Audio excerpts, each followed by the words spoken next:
Setiap jiwa manusia pasti akan meninggalkan dunia ini. Entah cepat atau lambat, semua memiliki jatah waktu untuk kembali menghadap kepada Allah Subhanahu wa ta'ala. Maka dari itu, di waktu yang tidak lama ini kita harus memegang pedoman. Kita harus berpegang teguh, maka tenimas risit dia akan teningan. Dan kita tidak boleh berputus asa dari rahmat Allah Subhanahu wa ta'ala, sehingga dikatakan la taqnatu mir rahmatillah.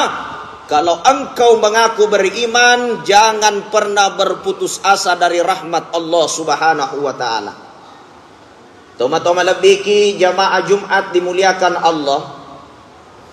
Kalau kita melihat fase kehidupan saat ini, dan ketika kita membaca ayat suci Al-Quran, dan kita menelusuri hadis dan sunnah Nabi Muhammad sallallahu alaihi wasallam, di dalam kitab Majmu' Al-Hikayat dijelaskan oleh ulama kita dengan menghimpun dalil-dalil napak depungengi ayat akurangnya dan niat hadis na Nabi ta dibagi fase kehidupan itu pada 3 bagian. Fase kehidupan umat Islam dibagi pada 3 bagian. Yang pertama, Allah telah berjanji akan memenangkan umat Islam seluruh dunia. Dan saya kira inilah yang memunculkan banyak pertanyaan di tengah dinamika kehidupan hari ini, di mana saudara-saudara kita di Palestina dibombardir oleh Israel. Angkat tanaika maka da ustaz magiro isagasan Israel tidak ada hati. Dan kenapa umat Palestina itu tidak dilindungi oleh Allah? Banyak yang meninggal, banyak bayi yang mati. Maka jawabannya ini bukan kita yang menjawab, tapi Al-Quran dan Rasulullah sallallahu alaihi wasallam yang menjawab. Di mana di dalam Al-Quran dan beberapa referensi dari hadis Rasulullah, ulama kita menyimpulkan fase umat Islam dibagi pada 3 bagian. Yang pertama adalah fase kemenangan, di mana perjuangan Rasulullah bersama dengan para sahabat radhiyallahu anhum ajma'in berjuang 13 tahun berdakwah di Makkah. Bagaimana menjadikan masyarakat Makkah bertauhid, meyakini la ilaha illallah, tidak ada yang menghidupkan, tidak ada yang mematikan, tidak ada yang memberi rezeki, tidak ada yang mengatur kehidupan kecuali Allah Subhanahu wa ta'ala.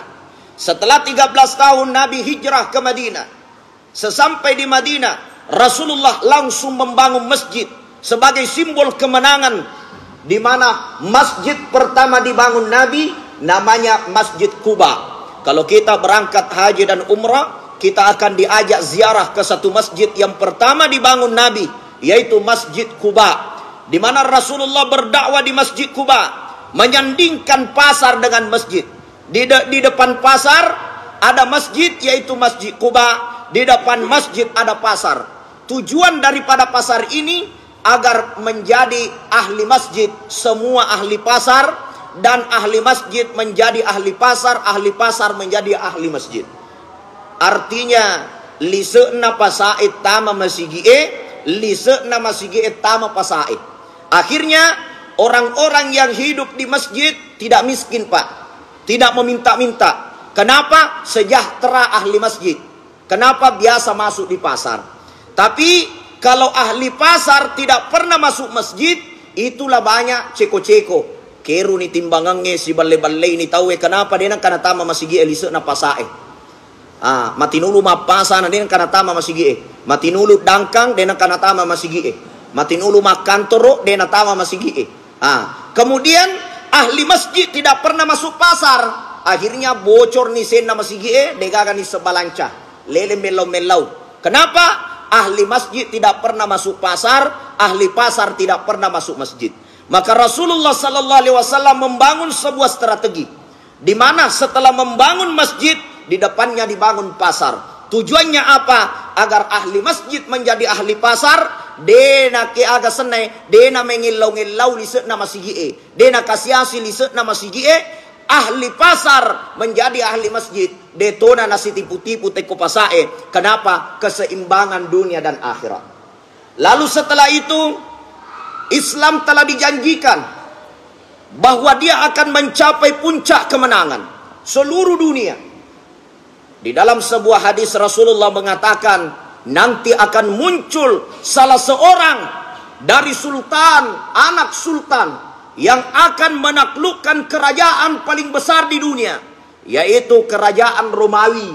Pada saat itu, Bapak Ibu dirahmati Allah, majulah seorang anak muda menjadi pemimpin, di mana Rasulullah menunjuk nama dari daerah itu disebut Konstantinopel. Pada saat itu kerajaan Romawi Konstantinopel yang saat ini disebut dengan Turki, ditunjuk Rasulullah, kemenangan Islam akan dimulai di sana.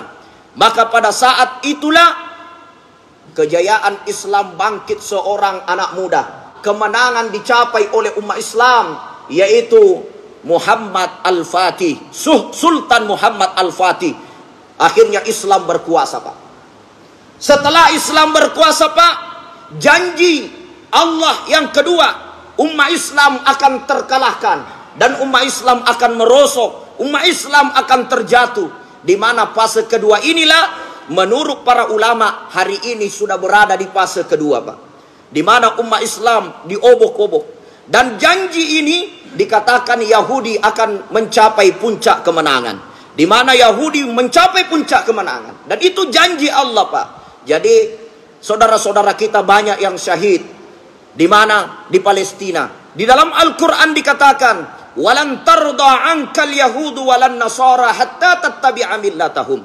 Sungguh orang Nasrani dan Yahudi, para Yahud, mereka tidak akan pernah tenang, mereka tidak akan pernah berdiam diri hatta tattabi'a millatahum, sampai engkau berada di ujung kaki mereka. Maka hari ini kita banyak berlutut di mereka. Kita bisa melihat kehidupan umat Islam sudah mulai berkiblat di sana. Produk-produk yang kita konsumsi, coba kita lihat, mulai dari Unilever, mulai dari Coca-Cola, McD dan lain sebagainya. Hampir produk-produk internasional, bahkan di depan Ka'bah sendiri kita menjumpai semua produk-produk mereka. Kenapa? Sudah menjadi janji Allah, kemenangan Yahudi akan berada pada puncak kedua. Dan setelah itu nantinya akan berada kepada kemenangan yang ketiga, yaitu umat Islam akan mencapai puncak kemenangan dengan diturunkannya seorang pemimpin yang mulia dari cucu Nabi Muhammad sallallahu alaihi wasallam yang disebut dengan Imam Mahdi. Maka dari itu saat ini Allah hanya ingin melihat kita berada di posisi yang mana. Apakah kita berada dalam posisi membela umat Islam?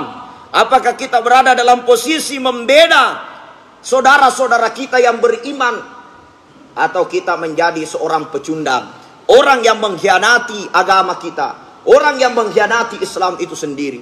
Sebagaimana pada saat Nabi Ibrahim dibakar di dalam kobaran api, datanglah cicak meniup-niup api itu, kemudian datanglah nyamuk dan semut. Untuk apa? Untuk membawa air di dalam mulutnya. Kemudian ketawa cicak, untuk apa kau membawa air di mulutmu? Apakah itu bisa memadamkan api yang begitu besar dalam kobaran api ini?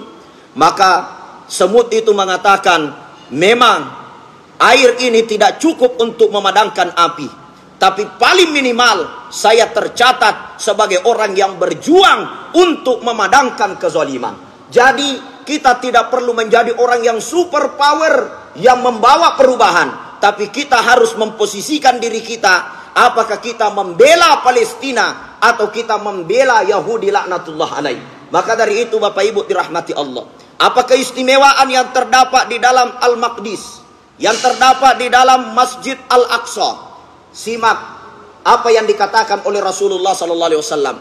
Ada 3 masjid yang diperintahkan untuk kita kunjungi. Para ulama mengatakan yang namanya perintah, ada yang mengatakan sifatnya wajib.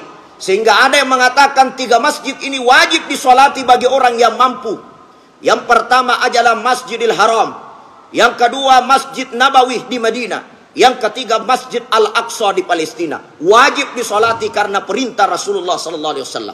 Ada yang mengatakan hukumnya sunnah muakkadah. Sunnah yang sangat dianjurkan. Karena untuk menetapkan menjadi sebuah kewajiban harus memiliki banyak autentik kesepakatan jumhur ulama. Maka dari itu tidak perlu kita perdebatkan antara dia wajib atau sunnah muakkadah. Intinya 3 masjid ini adalah harus menjadi prioritas yang kita tempati untuk sholat. Sholat di Masjidil Haram itu seperti sholat 1000 rakaat. Sholat di Masjid Nabawi seperti sholat 100 rakaat dibandingkan di daerah yang lain. Begitu juga dengan sholat di Masjid Al-Aqsa. Itu sama dengan 1000 rakaat. Ka'alfi rakaatin. Seperti 1000 rakaat. 1000 salat yang kita lakukan di luar daripada Masjid Al-Aqsa. Maka dari itu, Bapak Ibu dirahmati Allah, dalam hadis yang sahih, dalam Sunan Abu Daud, kalau kamu tidak sanggup, tidak mampu melangkahkan kakimu menuju ke Al-Aqsa, menuju ke Baitul Maqdis yang ada di Palestina, yang ada di jalur Gaza, maka kirimkanlah harta-hartamu untuk membantu mereka, karena di sana akan terjadi peperangan yang besar di dalam fase yang kedua. Itulah saat ini fase kedua, Bapak Ibu, dan itu sudah dijelaskan oleh Nabi kita Muhammad SAW. Masjid Al-Aqsa yang biasa kita sebut dengan Baitul Maqdis, dua pandangan ulama. Ada yang mengatakan Masjid Al-Aqsa dibangun oleh malaikat. Malaikatlah yang membangunnya, karena dia sudah ada sebelum adanya manusia di muka bumi ini. Yang kedua, ada pandangan yang pertama membangun adalah Nabi Adam alaihissalam. Kedua pendapat ini semua memiliki referensi dan sumber yang jelas sesuai dengan petunjuk dan hadis Rasulullah SAW. Maka dari itu Baitul Maqdis dikatakan dalam hadis itu, penutup hadis riwayat Abu Daud, bahwa seluruh dunia pembenci Islam akan menyerang Baitul Maqdis, maka ketahuilah tidak akan terkalahkan sampai akhir kiamat dunia. Maka tidak perlu kita khawatir, tidak akan terkalahkan. Islam tidak mengenal kalah. Di dalam sebuah referensi kita perlu meyakini aiskariman au mut syahidan.